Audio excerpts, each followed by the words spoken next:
Carnifex, Die Without Hope. We're encountering a band that, for many people in the channel, probably are a portion or part of a style, a subgenre that here on this channel may seem like kind of a dirty word, a word that is taboo, one that is not seen with a great deal of pleasure, not one that is seen with a great deal of praise. Deathcore. Deathcore. Yeah.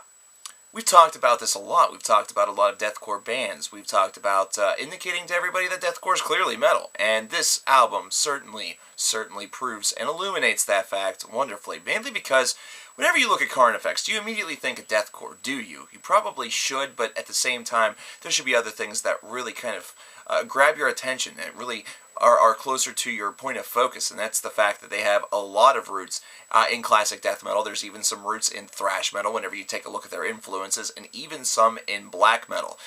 Influences are being counted from anywhere between Dying Fetus and Slayer all the way over across the pond to bands such as Cradle of Filth or Immortal, bands of that variety, Mayhem, just to name a few.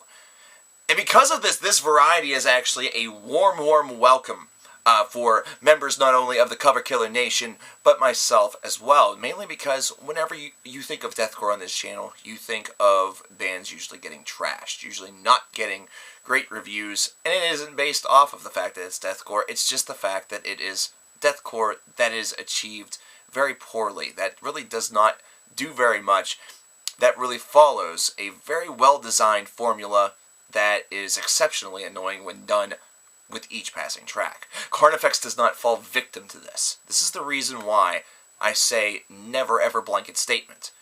Because Die Without Hope, right from the get-go, right from Salvation is Dead, the very first track on this album showcases why it is that they have this really figured out and why they are, no doubt, at least in my mind, one of the kings of this genre, one of the kings of this subgenre, this style, whatever you want to call it. Because they're able to really incorporate some strong songwriting. They're really able to do everything in their power in order to make this interesting right from the get-go. Salvation is Dead definitely has a deathcore sound to it. You can definitely tell that they have a root there, that they have definitely planted their feet solidly in the ground of deathcore, but also with their ability to shred a little bit on the track, with the little enhanced darkness on this track that's not just being, artificially manifested or, manifested based around the songwriting just to make it sound dark and heavy and sinister. This is not something that is that. This is instead something that has a very organic, natural feel to it. This is Carnifex's signature sound. This is what they do. This is how they have been able to really make a name for themselves, not to mention also set them apart from all of the bands that do this mainly for the wrong reasons, either that or because it is something that has made them very well known and perhaps very rich.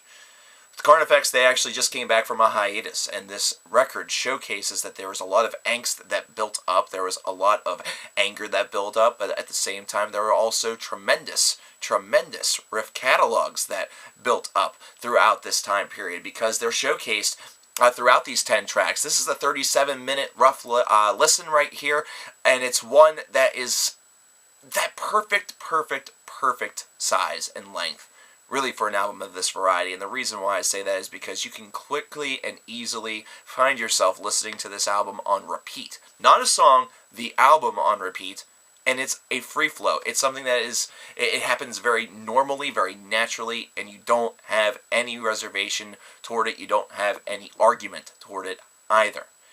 And the reason for this is because each and every one of these songs is not wasted. They're not wasted elements. Even the lone instrumental, Reflection of the Forgotten, is very well timed, very well done. It sets up the final track where the light dies, and everything about this has been well designed and well put together. This is something where the flow is not interrupted by that one moment. This is something where everything does have a consistency to it, but at the same time, it doesn't all have the same feel to it. There is some variety here. There is ferocious moments at one point in time, whereas on the other hand, there are some moments of sublime and very haunting beauty. And that's the thing that's what I need to really point out to so many people on a constant basis whenever it comes to the deathcore genre.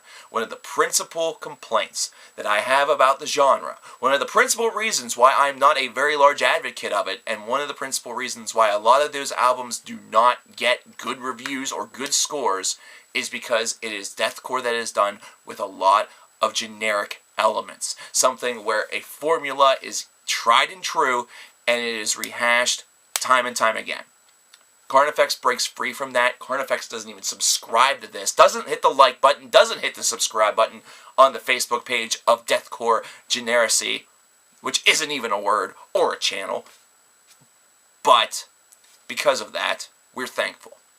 Because of that, I am thankful. And because of that, Die Without Hope is a spectacular album. Die Without Hope is an album that will certainly be revisited later on in 2014. Simply put, because it was able to really take a mold that they had already broken, but they hadn't, because they were one of the main purveyors of it, one of the principal formulators of this, and they did things differently, and it paid off, and they've been rewarded with fans, they've been rewarded with sales, they've been rewarded with praise, and once again, after coming back, after taking a little bit of time, doing something for themselves, doing something for the band, they ultimately, in the end, do something for the fans by delivering an excellent 2014 release. I admit going into this, I wasn't sure what to expect, because I know that Carnifex is damn talented and have a lot of capability. I also know that Carnifex also is within this subsection window, and I also know a thing or two about having a lot of excitement, having a lot of hope, and then being disappointed. Well, guess what? All of that excitement and all of that hope was maintained, not to mention all of the excitement, all of that anticipation, all of that hope was realized, and it was all gratified. This was something where Carnifex essentially played right into all of the things that I enjoy. They didn't do that intentionally, because who the fuck am I? I'm just some dude on the internet talking in front of a camera about music that I love. But their sound is one that certainly caters to an audience such as myself. And it's also one that showcases that deathcore, whenever done with variety and done with a high degree and a high level of education and expertise, that where they're able to teeter on the balance of doing something that every other deathcore band does, but also giving it such a unique spin that great things do happen. 81 out of 100 for this album. This is one that has high replayability. This is one that flows beautifully, magnificently. And this is also an album that at some points in time is really hard to put down.